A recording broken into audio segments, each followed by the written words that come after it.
नमस्कार दोस्तों, मैं डॉक्टर शिवी मौर्य। आज बात करेंगे दमा अस्थमा का। दमा अस्थमा का दो आप लोगों को ऐसे घरेलू उपाय बताएंगे जिसे अपना करके इसे जड़ से ठीक कर सकते हैं।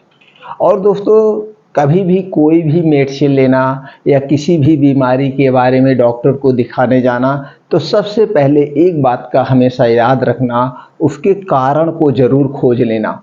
किस कारण से बीमारी हुई है और उस कारण को हटा देंगे तो बीमारी स्वतः ठीक हो जाएगी। लेकिन आज के समय में कितने भी पेशेंट हम लोगों के पास आते हैं, उन्हें दवा दे दीजिए, दवा लेके चले जाते हैं, फिर भी हम कारण को समझाते हैं। इसलिए आपका ये फर्ज है, सबसे पहले कारण को जानिए और जब आप कारण जान जाएंगे, उस कारण को हटा देंगे तो उसका अस्थायी जड़ से इलाज हो जाएगा। तो दोस्तों चलिए हम जानते हैं दमा के लिए जो कारगर दो उपाय हैं। उसके बाद हम बात करेंगे ये दमा होता क्यों है, इसके कारण क्या है।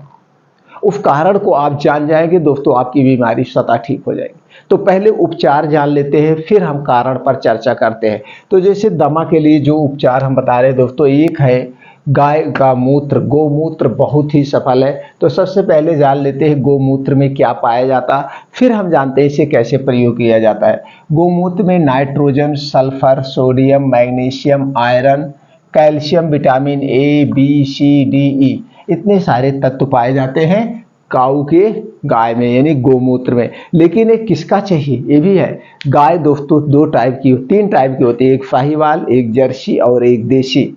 तो आपको देसी गाय का चाहिए, देसी गाय का मूत्र चाहिए। और देसी गाय का कौन सी गाय का चाहिए, गाय दो टाइप की होती है, एक गांधी, एक खूंटे पर बंधी रहती है पूरा दिन, उसका नहीं चाहिए। जो गाय चलती फिरती हो, जो चरने जाती हो, सुबह से शाम वो चरती हो, तो चरती फिरती वो ज़्यादा स्ट्रांग रहती, उसका दूध मूत्र चाहिए। ऊपर से अगर वो काली गाय का मिल जाए तो सबसे अच्छा है। अब कितना लेना है, आधा कप, आधा कप रोज सुबह खाली पेट। आचार संग दोस्तों, इसका तो आयुर्वेद में इतना गहन अध्ययन किया गया है और इस पे इतना जोर दिया गया है, आपका टीबी भी ये ठीक कर सकती है। 6 से 7 महीने अगर आधा कप गोमूत्र आप पी रहे हैं तो आपकी टीबी को भी ये जड़ से ठीक कर से देंगे, इतना उस पर जोर दिया गया है दोस्तों। इसके लिए आप तो गोमूत्र कौन सा लेना आप समझ गए। दूसरा उपचार है दोस्तों दालचीनी, दालचीनी और हनी। इसका कैसे लेना है, दालचीनी में क्या पाया जाता है, amino acid, antioxidant, amino acid, antioxidant दोस्तों, fibre, magnesium, iron, calcium, vitamin K, copper, potassium, phosphorus, vitamin बी6, एंटीऑक्सीडेंट जैसे गुण पाए जाते हैं। दूसरा है दोस्तों हनी, हनी में क्या पाया जाता है, कार्बोहाइड्रेट, विटामिन बी6, C, amino acid, antioxidant and protein, ये दोनों तत्व। अब इसमें आप समझ गए क्या क्या पाया जाता है। अब इसे कैसे लेना है, आपको दालचीनी लेना है। दालचीनी पहले दोस्तों साबुत खरीद के लाइए, और दालचीनी पाइप वाली दालचीनी सबसे अच्छी होती है, उसमें वो सबसे बेटर होता है। तो इसलिए पाइप वाली दालचीनी लाइए, घर पर खुद पाउडर बनाइए। दालचीनी का पाउडर मिलता भी है, लेकिन उसमें कौन सा है, कैसे है, कितना नया है, पुराना आप नहीं समझ पाएंगे। इसलिए दालचीनी आप खुद लाइए, पाउडर बना लीजिए। आधा चम्मच दालचीनी का पाउडर और 2 चम्मच आपको शहद यानी हनी, दोनों को एक में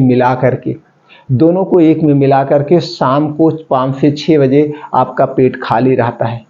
कब, शाम के 5 से 6 बजे आपका पेट खाली रहता है, आपको उसी समय खाना है। आप उसी समय खाएंगे तब बहुत बढ़िया आराम आपको करना है, या तो सुबह खाली पेट ले सकते हैं। दोनों में से जो आपको उचित हो, जो समय पे आप ले सके। लेकिन याद रखना, जब इसे खाना, इसके खाने के 1.5 से 2 घंटे तक आपको कुछ भी खाना पीना नहीं। ये दो उपाय अपना करके अपने दमा अस्थमा को ठीक कर सकते हैं। अब हम जानते हैं दमा अस्थमा होता क्यों है। दोस्तों जब आपके शरीर में कफ दोष बढ़ जाता है, आप जानते हैं आपके शरीर में 3 दोष पाए जाते हैं, और आपका ये शरीर जो है मिट्टी से बना है, यानी कि 5 तत्वों से। ये 5 तत्व और आपके शरीर में 3 दोष पाए जाते हैं। 5 तत्व और 3 दोषों का आपस में घनिष्ठ संबंध है। अगर आपका कोई भी दोष गड़बड़ होता है तभी आपके शरीर में बीमारियां होती हैं। अब 3 दोष के बारे में थोड़ा सा जान लेते हैं। अगर आपका वात दोष गड़बड़ हो गया तो आपके शरीर में 80% बीमारियां होती हैं। पित्त दोष गड़बड़ हो गया तो आपके शरीर में 15 से 20% बीमारी होगी, और कफ दोष गड़बड़ हो गया तो आपके शरीर में 5 से 10% बीमारियां होती हैं, कफ वाली बीमारियां, जितनी भी कफ बीमारी।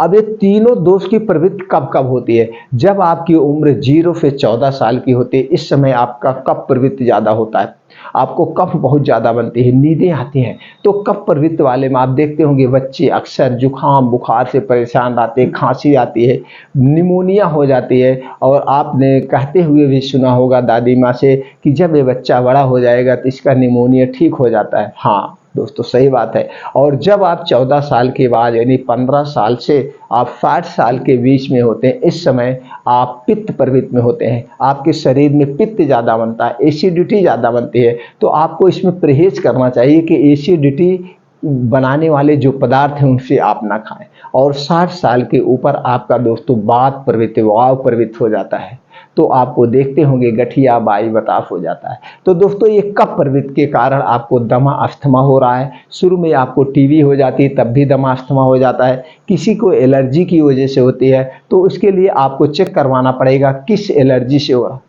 पानी से किसी को एलर्जी हो जाती है तब भी सांस फूलने, किसी को धूल मिट्टी से होता है, पॉल्यूशन से हो जाता है, किसी को किसी खाने वस्तु से हो जाता है दमा अस्थमा, किसी को टमाटर से, किसी को आलू से। तो आपको ये देखना पड़ेगा चेक करके क्या है।